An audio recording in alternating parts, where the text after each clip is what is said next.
আসসালামু আলাইকুম। আজকে কসবা তৃতীয় মাঠের জন্য বেরিয়ে পড়লাম। বিগ ম্যাচ, একদম ন্যাশনাল টিমের প্লেয়াররা কিন্তু থাকবে সেখানে। যেহেতু ন্যাশনাল টিমের প্লেয়াররা থাকবে তাই সকাল সকাল বেরিয়ে পড়লাম একটু আগেভাগেই, না হলে আবার এত মানুষ হয়, জায়গা পেতে কষ্ট হয়। আর আমরা যদি জায়গার মতো ক্যামেরাটা ফিট করতে না পারি তাহলে কিন্তু আপনাদেরকে পুরো খেলাটা দেখাতে পারি না ঠিক মতো। তাই সকলের কাছে বিনীত অনুরোধ থাকবে, আপনারা আমাদেরকে সাপোর্ট করবেন, ভালোবাসবেন, ফলো দিয়ে পাশে থাকবেন।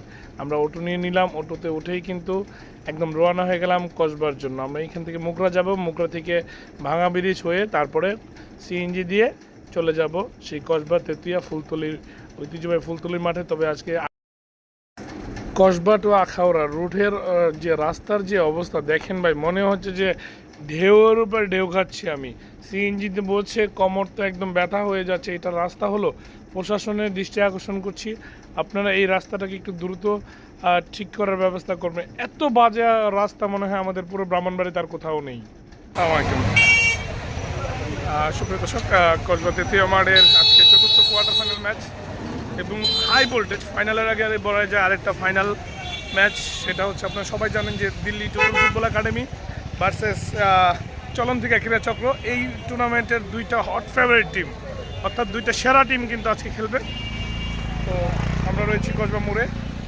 যেহেতু দুপুরবেলা এসেছি, অনেক পেটে অনেক খিদা লেগে গেছে, আজকে 2 ঘন্টা আগেই চলে এসেছিলাম।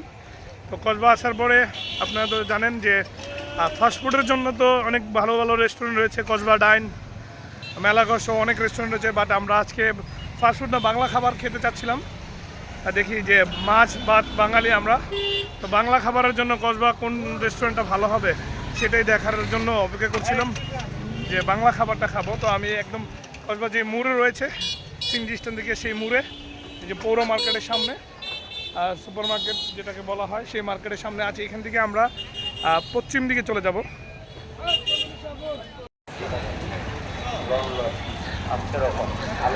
আমরা একটা বাড়ি দেখতে পাচ্ছি। আচ্ছা ভাই, কসবাতে তো ধরেন ফাস্টফুডের জন্য অনেকগুলো রেস্টুরেন্ট আছে, বাংলা খাবারের জন্য ভালো হবে কোন দিকে? একজন বলেছে যে এই যে সিএনজি স্ট্যান্ডের সার এই মাইক্রোবাস স্ট্যান্ডের সাথে নাকি ভালো খাবারের হোটেল আছে, ভাত খাবারের কি সামনেই?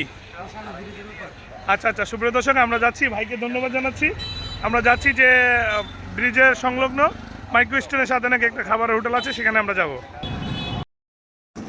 আমরা এসএ মায়ের দোয়া হোটেল পেয়ে গেলাম। এটা হচ্ছে আপনার কসবা এই যে মাইক্রো স্ট্যান্ডের অপোজিট পাশে, অর্থাৎ মাইক্রো স্ট্যান্ডের দক্ষিণ পাশে। দোকানের দিকে প্রচুর পরিমাণ ভিড়। এখানে কসবার পর্যটক যারা আসেন কসবাতে কাজে এবং যারা আছেন এখানে জব করেন, তারাও কিন্তু অফিস আদালতে ব্যাংকে, তারাও কিন্তু এখানে এসে খাবার খান। এসে দেখলাম প্রচণ্ড পরিমাণ ভিড় দোকানের মধ্যে। আমরা শেষ পর্যন্ত পেয়ে গেলাম মায়ের দোয়া এসএ মায়ের দোয়া হোটেল। তো চলুন দেখি কি কি আছে তাদের আইটেমে, আর রেগুলার তাদের এই আইটেমগুলো থাকে নাকি, তো দেখা যাক। আর আপনাদেরকে দেখিয়ে দিচ্ছি কি কি আইটেম আছে, কি কি খাওয়া যায়, আমরা কতটুকু বাজেটের মধ্যে কি খাওয়া যায়, এটাই হচ্ছে মেন কথা। চলুন দেখি। রয়েছেন সবজি, এটা হচ্ছে সকালের সবজি, এবং রয়েছেন রুই মাছ, রয়েছেন তেলাপিয়া মাছ, এবং রয়েছেন ভর্তা, তারপর রয়েছেন গোড়া মাছ অর্থাৎ এটা, এবং রয়েছেন ডিম, রয়েছেন মুরগি ভাজি, তারপরে কিন্তু রয়েছেন গরুর মাংস। আলহামদুলিল্লাহ মোটামুটি ভালোই। তো এখন আপনাদের প্রাইসটা জানিয়ে পরে 120 টাকা শিং মাছ, অনেক সুন্দর লাগছে। দেশি মাছ মিক্স আছে, অর্থাৎ বাইম মাছ, আপনার আমাদের গুতিম মাছ বলে একটা, সেটাও আছে 120 টাকা ধরা যাচ্ছে। এবং এই রুই মাছটা হচ্ছে 100 টাকা। অর্থাৎ ভাবা যায় যে এই কসবার মতো একটা পৌর জায়গার মধ্যে 100 টাকায় এত বড় রুই মাছের পিস আপনি পেয়ে যাবেন এই হোটেলে আসলে।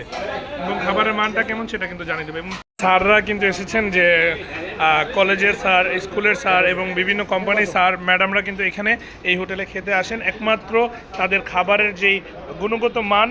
এবং দেখতে পাচ্ছেন যে আমি যেই খাবারগুলো অর্ডার করেছি, স্যাররাও কিন্তু সেম সিঙ্গেল গরুর মাংস এবং যে মাছটা ছিল মিক্স মাছ সেটা কিন্তু অর্ডার করেছেন। তো স্যাররা খাবার খাচ্ছেন, খাবারের পরে আমি স্যারদেরকে জিজ্ঞেস করবো যে খাবার কেমন হয়েছে। এটা নিয়ে যে করলা ভাজি আছে, করলা ভাজি এবং ভর্তা দিয়ে টেস্ট করব, তারপর কিন্তু আমরা অন্য খাবারে যাব।